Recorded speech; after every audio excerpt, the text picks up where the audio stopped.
So good morning or afternoon, I say. It's nice to see everybody. I look forward to talking today about how to disseminate your science, tips and best practices from the CCTSI Dissemination Consultation Service. So my name is Heather Gilmartin, and I am the Associate Director of the CCTSI Dissemination, or D&I, Research Core. I will be speaking for the first 20 minutes or so, and then we'll pass the torch to my colleague, Robert Thompson, who is the Communications Specialist for the CCTSI Consultation Service. The D&I Research Core supports innovation, education, and application of D&I science and evidence for the CCTSI community and the broader CTSA consortium. We offer support in three areas: D&I science, resources, educational opportunities, mentorship, consultation, and collaboration. We partner with the D&I Science Program at Accords, which is led by Dr. Russell Glasgow. Access to the D&I Research Core is free for CCTSI members. So one of the services the D&I Research Core provides is a free dissemination consultation service. And we are available to meet with teams to identify formal and informal communication networks to spread your message, refine your message and materials for social media, for videos, podcasts, things like that, to identify communication experts, graphic and video designers, and media outlets, and then just support and evaluate the impact of your dissemination efforts. When you request a consult, you get to meet with this dream team of dissemination experts, including Dr. Bethany Kwan, myself, Demetria McNeil, Robert Thompson, and Justin Schrader. So the first thing I'm going to discuss today is why you should actively disseminate your work beyond publications and presentations, which is sort of the traditional academic approach. The second part of this talk will be walking you through one of our consultations, where I will share some tips and best practices. And the session will end with a Q&A opportunity with Robert. So what is dissemination?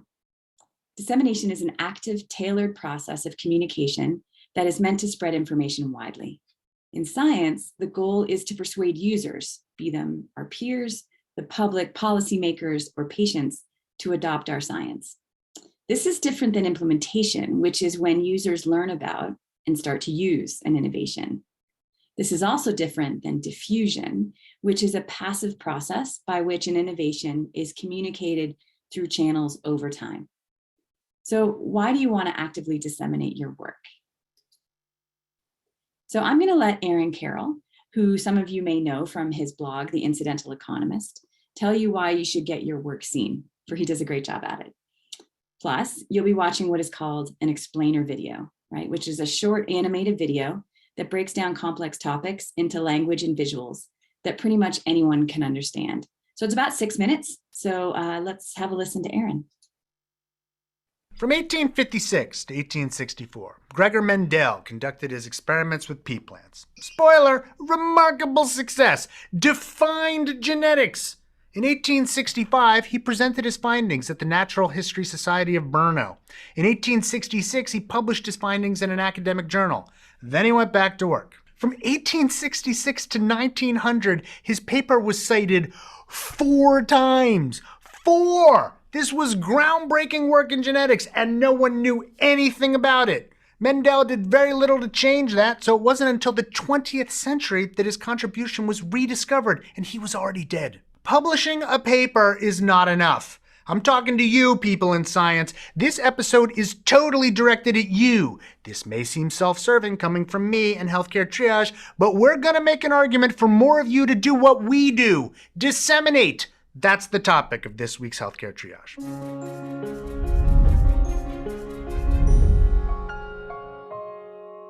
In 2009, 2 researchers did a quantitative analysis of research represented in mass media. They showed that from 1990 through 2001, more than 650,000 papers were published. No more than 0.34% of them were ever covered in mass media, however, and almost all of those were health-related. If you were in the other areas of science, guess what? No one knows about your research. The flawed academic dissemination model goes like this. We publish a paper. We maybe put out a press release. Maybe, if we're lucky, we do a couple interviews. And then we go back to work. That doesn't work. In 2006, more than 1.3 million peer-reviewed articles were published. That's like one every 30 seconds. No one will see your article unless it's in a major, and I mean major journal.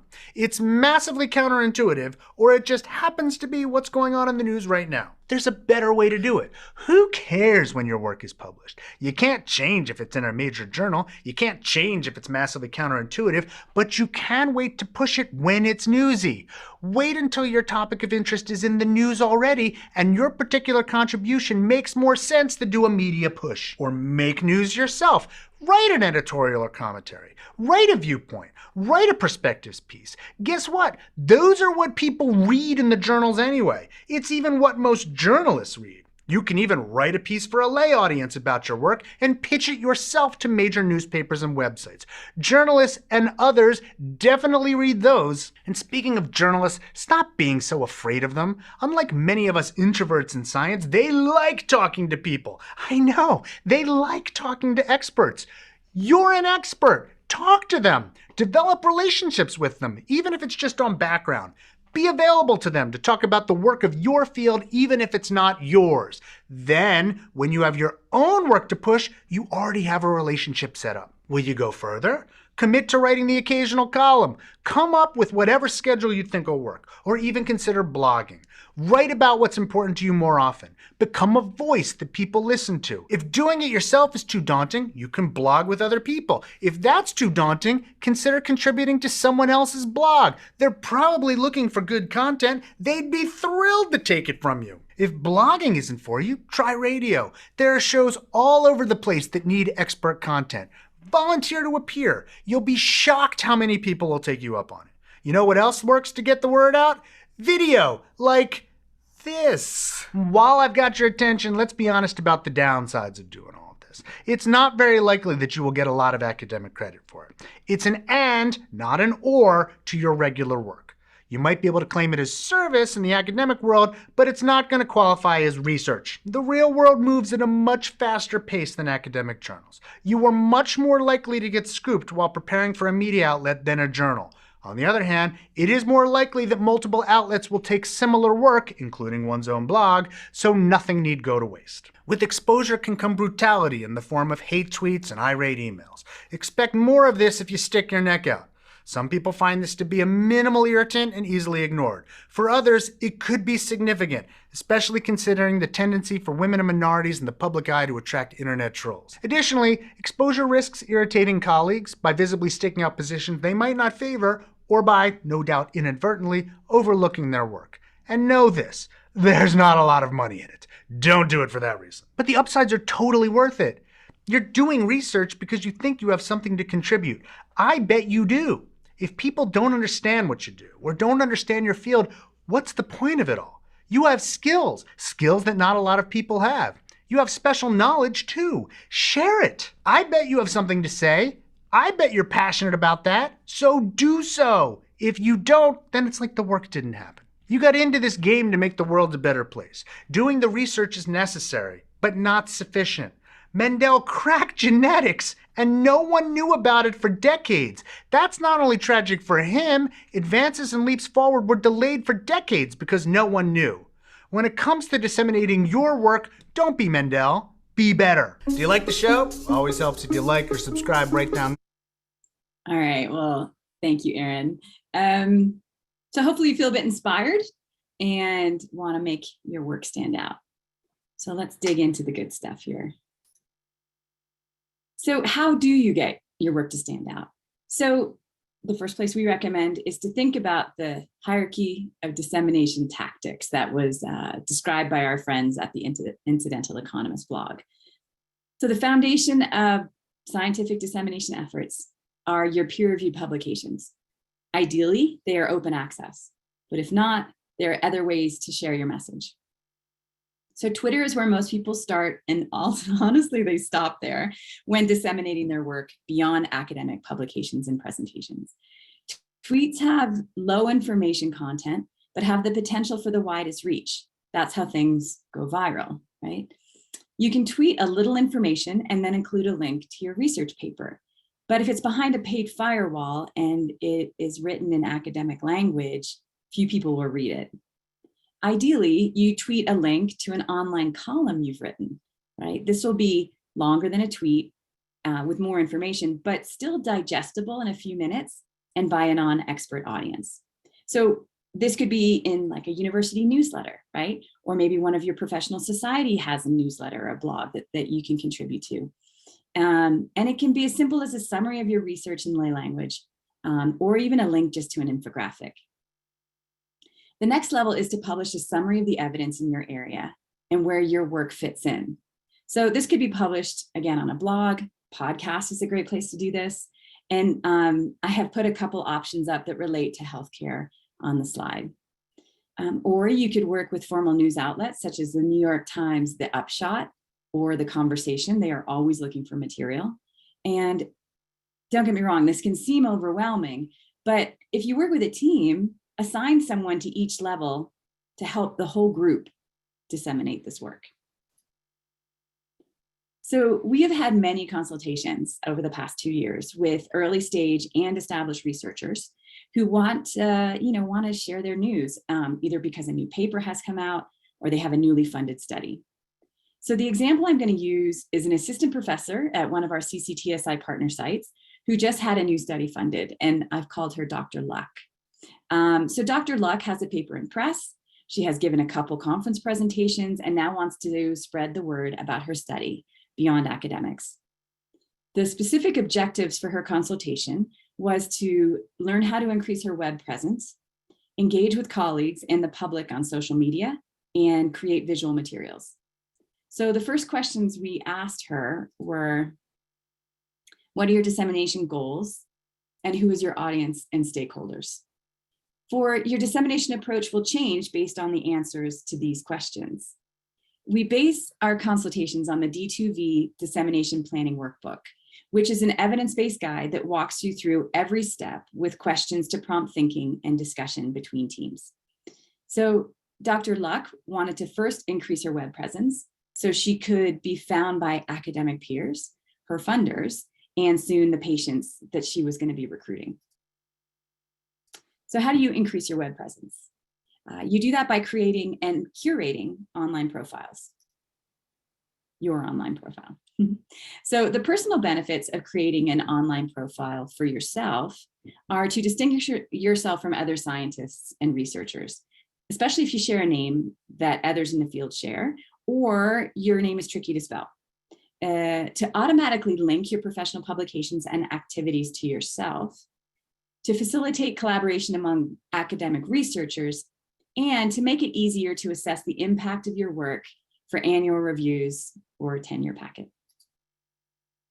So the professional benefits of creating an online profile include that your research is more likely to be found, right? Read, discussed, and shared online. You can connect with collaborators across the world. You can engage in scholarly discussion, and you can find jobs or speaking and consultant opportunities. So the first thing we discussed with Dr. Luck is the Open Researcher and Contributor ID, or ORC ID.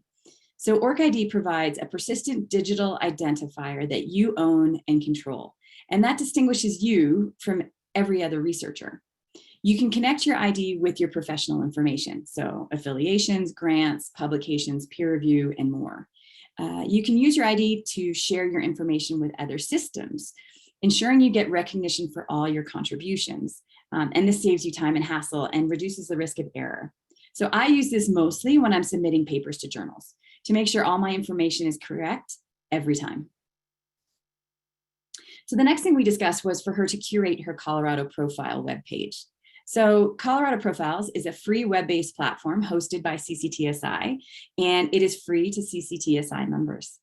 The platform is designed as a search engine for biomedical research expertise and as a networking tool to help investigators and students find expert potential collaborators or mentors.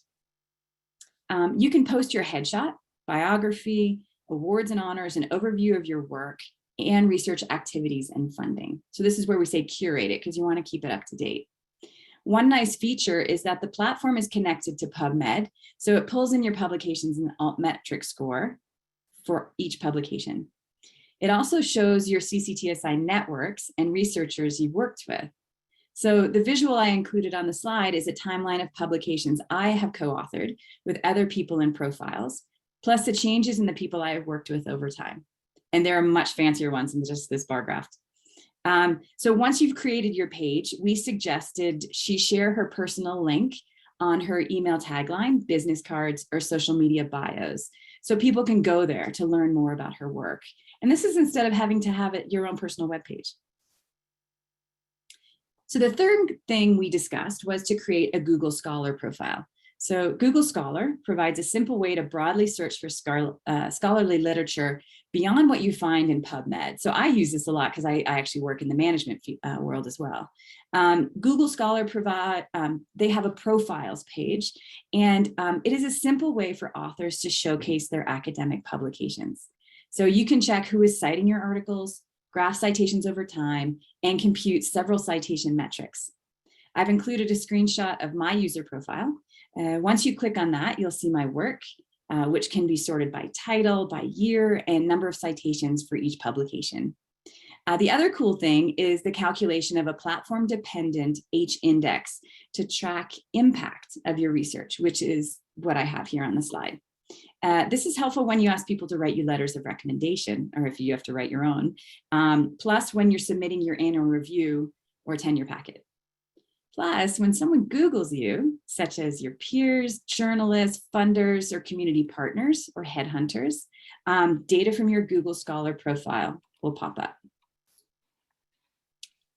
So the second request from Dr. Luck was to set herself up to engage with colleagues online. Why should we all be participating in online scholarly communities? You know, Erin Carroll said it nicely, but the real reason is to help us stay up to date, right, on news and publications in our field. That's an easy one. It can increase the visibility of our work and stay connected to the field. It can help us engage with colleagues and establish your expertise in your subject area. And it can help you develop a platform to disseminate your work to colleagues and the general public. We encourage everyone to do this before they have something to share, because you need to build your audience. So the first place we discussed is Twitter. Twitter is a free social media platform, professional social network, and news service. Once you create an account, we recommend that you follow a couple news outlets and organizations that are pertinent to your interests. Plus, you can follow relevant journals, researchers, and any big thinkers in your field to stay abreast of new discoveries and publications as soon as they happen. And it's okay to just watch Twitter for a while. But once Dr. Luck felt ready to tweet, retweet, or comment on others' work, we encouraged her to look online for Twitter best practices. For there are ways to make sure your efforts reach their intended audience and potentially decrease the risk of the negative impacts of Twitter, which Erin talked about. So we also suggested she talk to her department head and university to see if they have Twitter accounts that she can post her information on, and if they would follow and retweet her work. So I know we all have a love-hate relationship with social media, and perhaps with Twitter in particular, but Twitter is used by a lot of academics and health services researchers, so it's something to think about. So the other platform we recommended to engage with was LinkedIn. So LinkedIn is a free social media tool for business, job hunting, and academic networking. You can create a professional profile that is searchable by the general public via Google. You can publish whatever you write with or without references. So even, things that are in the thought process, I guess you would say. You can connect with colleagues within and outside your institution. You can participate in LinkedIn groups to share your knowledge and expertise. You can find people, either other academics, industry leaders, who may have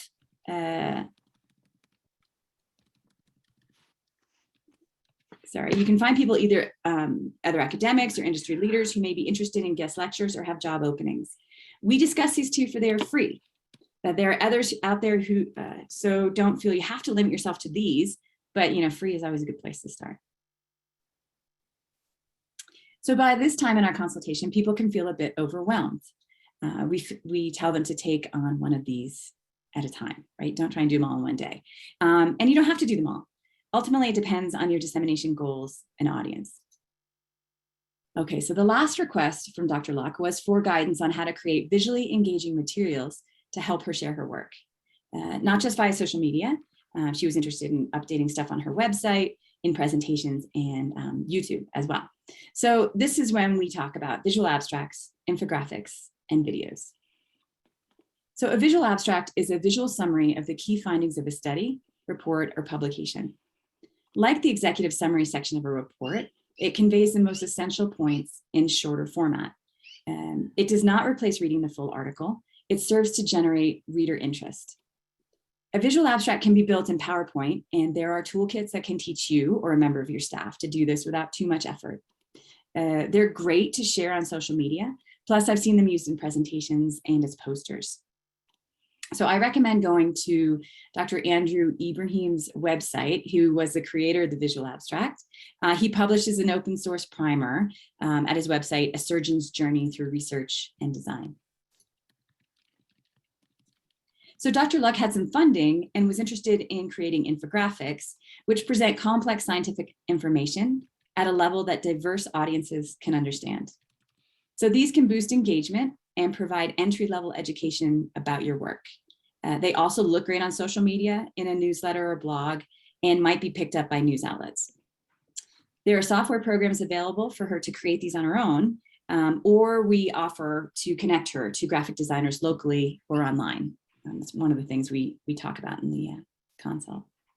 She was also interested in videos, such as the explainer video that you watched by Erin Carroll. Videos require design help, but we have people on campus, such as CU Productions, or online groups such as Fiverr and Upwork, who we recommend. So this cartoon says, it's all very well making discoveries, saving lives, and improving the world, Roger, but your research is making barely an impact on social media. So it is in jest, but who is to say this day isn't coming? I hope you enjoyed this talk and learned something new. And if you want to learn more about how to disseminate your work, I encourage you to request a consultation with our team. I will now hand this off to Robert Thompson, who is available to answer all of your questions. So thank you so much.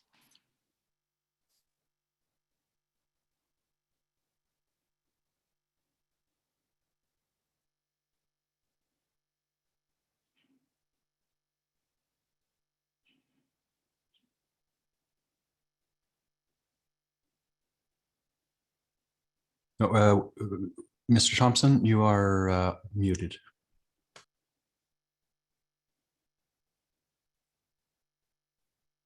There we go. You know, this is just the perils of COVID and Zoom. Sorry, everybody, I'll start again. I'm Robert Thompson. I'm the Director of Communications for the Department of Family Medicine at CU, and I'm also the Consult Service Program Manager. So I bring expertise in storytelling to the Consult Service. I don't play a doctor on TV. I'm not a scientist, but I do know how to tell a story. I do enjoy telling stories, and my expertise I share in the way of developing your story, with sharing your story, both in words and in visuals and in video.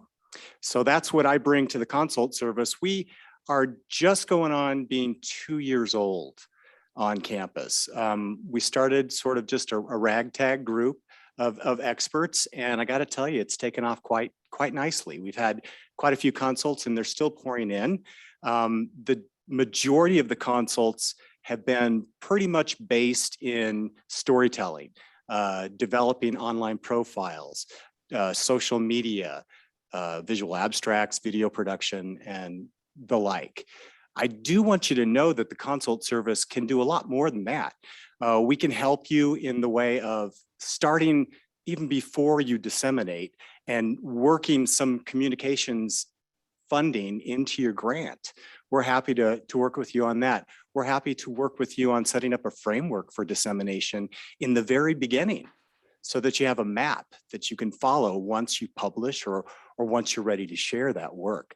We're very excited that we're moving forward this year with the potential for us to actually offer our services for a charge as well. There are many skills that we offer that we haven't necessarily given away, but we can point you toward people who are real experts in that field, but we're also working on a plan to offer ourselves up to do some of that work from our expert skill sets. So we're excited about that, and we'll have more information on that. I just want to open it up to any questions, either here in the room or on Zoom. If you have any questions for us, please pop them in the chat and I'll do my best to answer them. I know it's lunchtime, so yeah. Yes. We have a question in the room. How exciting. It's like Oprah.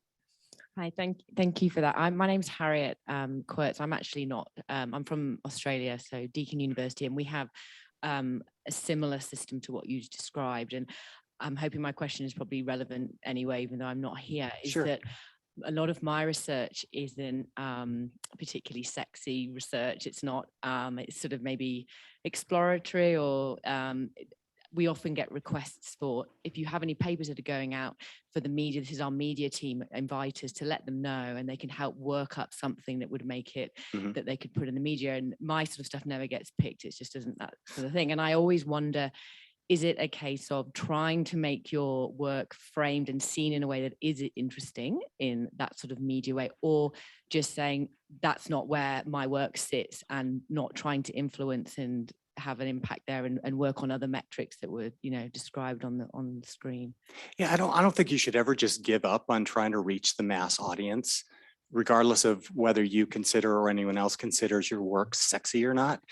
The one thing that I would say is really work on what is the thing about your research that would be most appealing to most people. And what I've suggested in some consults is that researchers who come from the same frame of thought that you're coming from, is that, oh, my research is never picked up, it's not sexy, but I'm going to continue this work.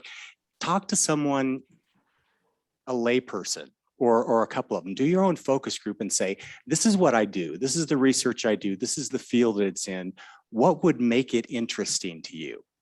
And ask them. You can get some of the best answers just from people if you ask them, if they understand what you're doing, and then you say, so what would make this interesting to you?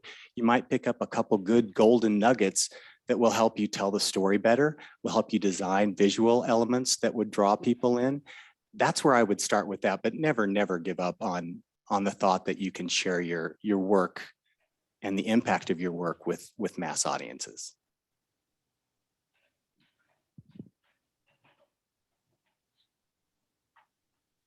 We have another question in the room. Yeah, okay. Thank you for that presentation, or for the overview of different options that you've shared with CCTSI. Is it better to come with for the consultation service with a broad research program in mind, or a specific study that you're trying to disseminate, or does it not matter? Either are acceptable. I think at this point, we may focus in on areas later on down the line, or offer specialty consults for things. But what I would say is bring what you have. Bring what you have and the questions you have, because we can hopefully help talk you through mapping out a way to move forward.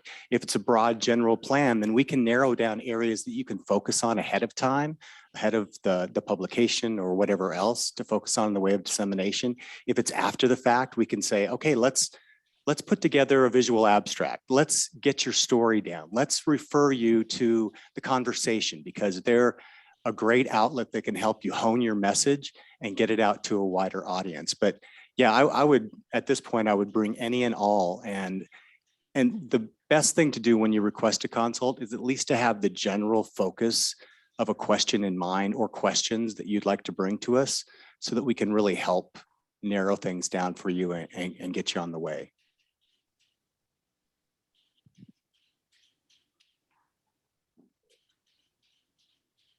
I've never done this before. How am I doing? I'm just kidding. You're doing great. I just want to add a little bit to that it's just never too soon to start thinking about who may use the output from your research. Even if you say, well, it's years from now before I'll be ready to have any sort of press release. It's never too soon to start thinking about, well, who might be interested in this? How do I make sure that the data I'm collecting, that the research that I'm doing is of interest to someone?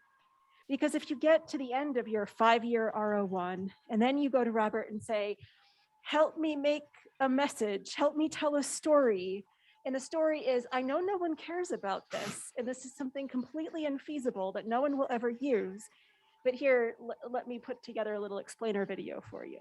If you know upfront who your intended audience may be, what they care about, what metrics they might be interested in hearing about, the way that they want to get the information, are they a storytelling type of audience? What impact from the TSBM model might be most relevant? The sooner you know that, the better. And you can speed up that 17-year process. And I think it's really important too, when you're thinking about requesting a consult, is just to sit back, breathe, and say, what do I already have in place that's going to help us move along? We've had a couple people come and they request a consult and they're like, I don't have anything. I don't know what to do. And then you're like, okay, what about a web presence? Oh yeah, we have a website. Do you have a Twitter account? Absolutely, I have a Twitter account. And so they start to realize, oh, I do have access to channels where I can direct people. And that way we can focus in on a strategy to connect all of those channels to get them on their way, give them some messaging, say, okay, here are 3 things I want you to do on Twitter in the next month. Here are 3 things I want you to do on your homepage on your website. And hopefully that's helping. We're going to be measuring impact. So we're really excited about that. There were a couple conversations happening on the chat as Heather's presentation was streaming. And I asked, what's the most creative way that you've disseminated your research? And we saw a couple of people talk about presentations to local community organizations, radio spots. Anyone else here in the room, any kind of creative dissemination channels that you've used? Yep. Here, let me bring you the microphone. This is a big room.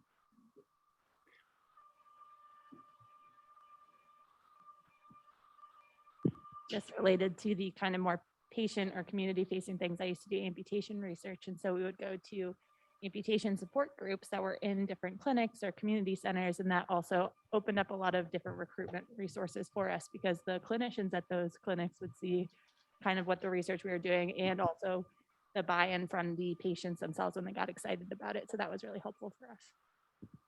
Great, thank you. Anyone else?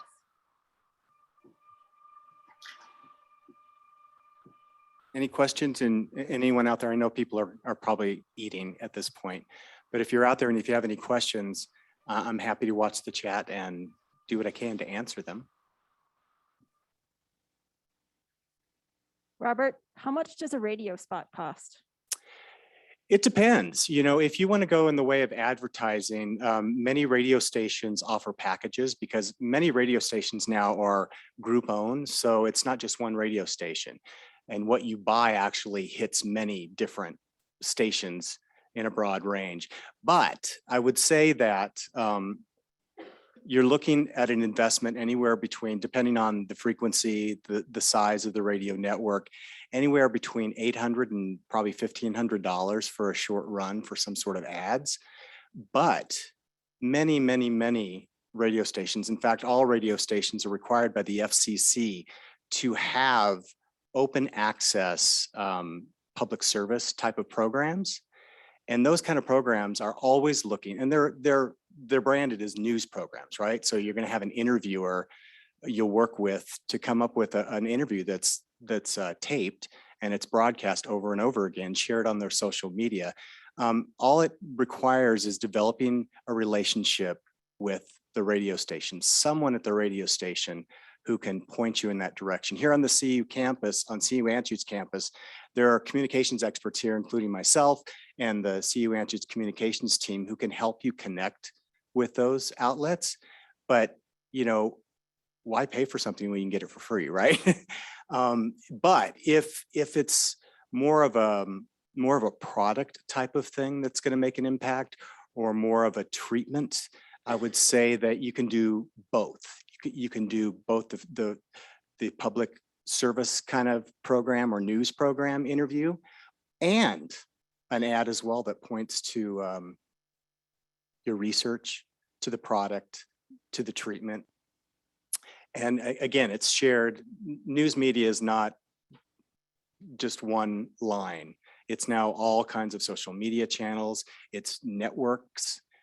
So things are not shared in one place. They are all over the place. And you don't have to do that work. You just show up for the interview. You just make that connection. You just develop that relationship.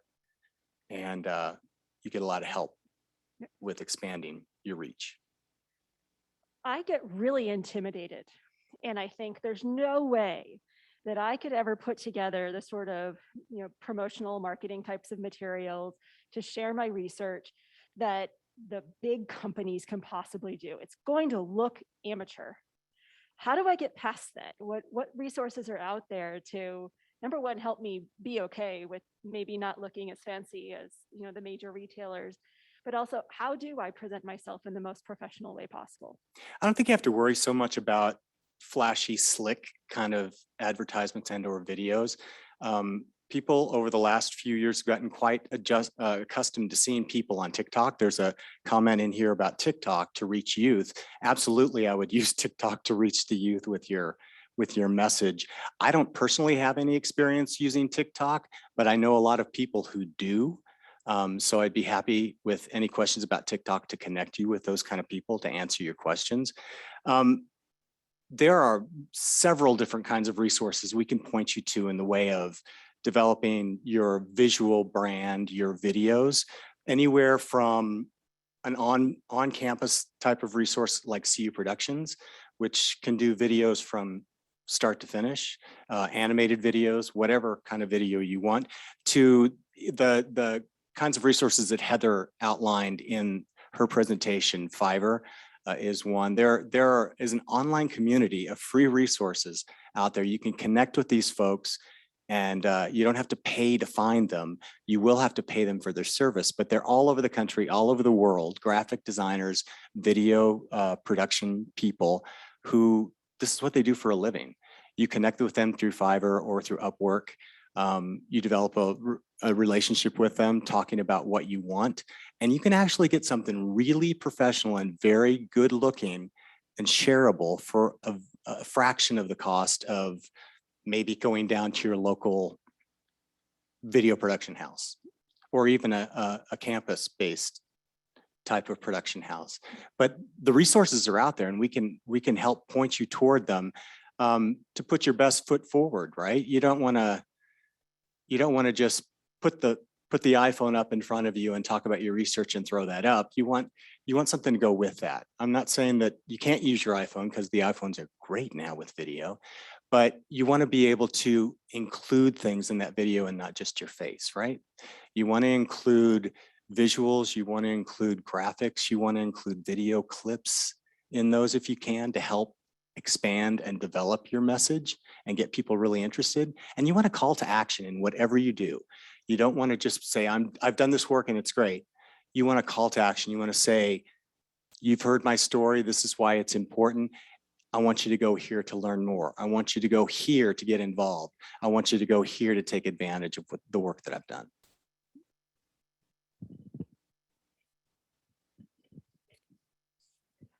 I was always also interested in your views on having your own personal website. That's something I'm increasingly finding some colleagues have it in addition to the one that the university gives you with your profile page.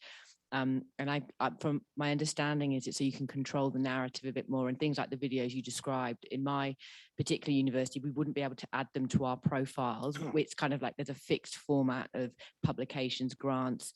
Maybe the faculty website could host them, but it would take a long time and a lot of red tape to get that added. Do you have a view of whether it's an advantage to have your own website, or is it better to be embedded in, just stick to the profile you have in your university because of all the legitimacy that sort of brings to it? Is that just your opinion, really? I think it's important, as hard as this may sound right now, with everyone being so busy and whatever else, I think it's important to have both. And that website doesn't have to be a website that you have to keep up to date with. I mean, it's not something that you need to go to a web designer to design. We mentioned the online social media platforms. Basically, you can create a profile on LinkedIn or on Twitter or God forbid, Facebook. But there are those free things where you can actually host. It's almost like your own website. You see businesses all the time in Facebook sort of have a Facebook website, but it's an already built platform that allows you to just add stuff to rather than actually develop something. I'm not saying that if you want to develop something on a web platform not to do it, but it takes a lot of time and some financial resources to keep that up to date and to do that. So if you don't have a whole bunch of time, and B, you don't have a lot of money, I would go with what's available and free out there: LinkedIn, Twitter, and then Facebook. And on LinkedIn, you can probably develop more of a quote unquote website looking thing. And then the professional profiles that she was talking about, or Orc ID, that kind of stuff. It all will tie together so that you can bring it all together in one place. But it all depends, again, on your resources, both time and financial. There's a couple of comments here in the chat. So Lindsay Lennox says, great point, Robert. The pandemic has really shifted people's video expectations further towards the DIY aesthetic. Sound and lighting still matters, but slickness is not necessarily even desirable in the non-commercial arena. Can you talk a little bit about that, comment on Lindsay's point there? Yeah, absolutely. I think everyone's noticed a huge evolution in people's ability to put together pretty good looking video quantity stuff on their own. Those ring lights that people are using for Zoom, those are widely available and very, very affordable to get. So I would invest in basic things like that. Make sure that you have one of those lights or a couple of those lights to make things look good. Make sure that you experiment with audio. There is nothing more frustrating and more turning off to people, more of a turn off to people, is if they can't hear what you're saying or it's muffled. You really need to make sure that you're close to the microphone, or there are plenty of affordable options online on Amazon or wherever else to buy good quality wireless microphones that can help with that. But yeah, I mean, we've come a long way in the last couple of years in the way to communicate with the universe from our living rooms. I mean, you can set up your iPhone and do a quick little video and it's great, right? One thing that I would really push, so a lot of people talk about the couple of things that to keep in mind when producing a video. My top on the list is the time, the finish time. Many people kind of go on and on and on, and by the time they know it, they have like a 7 to 10 minute video. No one's going to take the time to watch that. You need to keep it 2 minutes or under. The shorter, the better, with a call to action to tell them where to go to learn more, tell them where to go to do more. So that's a link or a website or your profile or your university page or your website. But the produced time in the end, 2 minutes or under, and making sure that you have the best audio that you can possibly have. After that, the lighting comes and the setting. I mean, you'll get better as you go. You've seen some of those people who kind of started at the beginning of the pandemic and they have that blurry, sketchy background and the lighting wasn't good. And then a couple months in, their audio got better, their background got better, their lighting got better. It's because you learn as you go. Don't think you have to be perfect right off the bat. It's a learning process, but it's easier than ever to do it now yourself. Here's another question for you. I struggle with Twitter. I know it's a good way to connect, but it just doesn't speak to me. I don't enjoy reading combative exchanges and get turned off every time I try to convince myself to start tweeting. Help. I think the thing to think about that, I completely know where you're coming from. I think we've all experienced that and continue to experience that, where there's always going to be, and it seems like it's a growing wave of really negative stuff on social media. What's worked for me is to ignore that to the greatest extent that I can and post what I want people to see. answer questions that deserve an answer, and just ignore the rest or unfollow that kind of stuff. Think of it as yours. It's your channel, it's your time, it's your investment in what you're doing on social media. Make it work for you. Don't be so concerned about the forces that be out there. Focus on your end goal, focus on your message, focus on your story, and just do it. And if you don't like Twitter, don't use Twitter. Right. That no one said it's the only way to get your message out there. In fact, Twitter reaches a very particular audience. Yeah, it's very, very niche. Mm-hmm. It's very niche, especially for researchers and academicians on Twitter, but it is used by the audience most generally you want to see. But again, like Bethany said, you don't have to use Twitter if you don't want to use Twitter. Request a consult. We can figure out a way and point you toward other avenues that'll help you get your message out. And I mean, if your audience is an audience that heavily relies upon Twitter, then that would be a good idea, but that's not the only way people get information. There's another comment here. If you work in healthcare, you can time media releases or be an expert relating to the healthcare topics coinciding with awareness months. People are looking for content like March equals colorectal cancer awareness month. And so being aware of what are the prime times, the prime opportunities that the communities or groups that are relevant to the research that you're doing are going to be looking for content.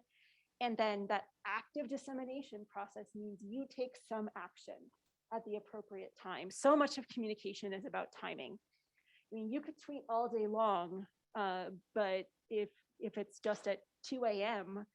in the time that your audience is going to be looking at Twitter, then they're just not going to see it. So timing really does matter. Time of day, time of the year, and linking your message with when people are seeking some sort of input on that topic. I mean, you don't want to go to pitch to your legislators a month after they've had a legislative session that's focused on some topic relevant to your work. You need to know when things are happening, when they're paying attention, and then you jump right in there. That timing really does mean a lot. Yeah, there are a lot of easy ways, like that. You can Google national days, right? And you can see what national days, kidney awareness, all kinds of stuff. You can find those out and you can plan accordingly to get your message out then. There's a comment here from Claudia in the chat about what is a realistic time commitment to design and post messages to have a successful dissemination and impact, and how do you measure the impact? I would say for time commitment, if we're talking, I'll just take Twitter, for example, Twitter or any social media in the way of LinkedIn or Twitter or whatever. I would depending on where you're at in your project, I would at least commit to a couple posts a week when you need to get the information out or when you want to preview something, at least a couple of posts a week. And that means take 10 minutes, take 15 minutes to really think about what you want to say and what the call to action is, and then schedule those. You can schedule those in your calendar. On Monday at 8 a.m., send out first Twitter post. Friday at 8 a.m., send out second Twitter post. But that's pretty much it in the way of time commitment, depending on the complexity of your project. And to measure impact in social media, at least, in the background of all of them, at least to some extent, you can pay for more in-depth analytics on platforms, but they all come with some free analytics of some kind. So on Twitter, the number of times people have viewed your post, how many times they've retweeted it, the comments you get, that's a way you can measure impact in that messaging. Same with LinkedIn. You can see how many people have liked and commented and whatever else and shared that type of stuff. For website sorts of things, depending on whether you have a website that's hosted on an academic platform or a commercial platform, there are analytics in the background. You may have to ask your campus person who manages the website platform to help you find those analytics as to, say you're sending out messaging for 2 weeks. You want to find out, and you've told people to go to the website, right? Here's a link, here's a link, here's a link. They can help you find if there's been any impact in the way of an increase in visits. So they can compare, you know, the month before or the year before to the time frame that you were pushing out your message. If you have something in the commercial realm, there's also background analytics on those that you will have access to. So those are a couple ways you can measure your impact.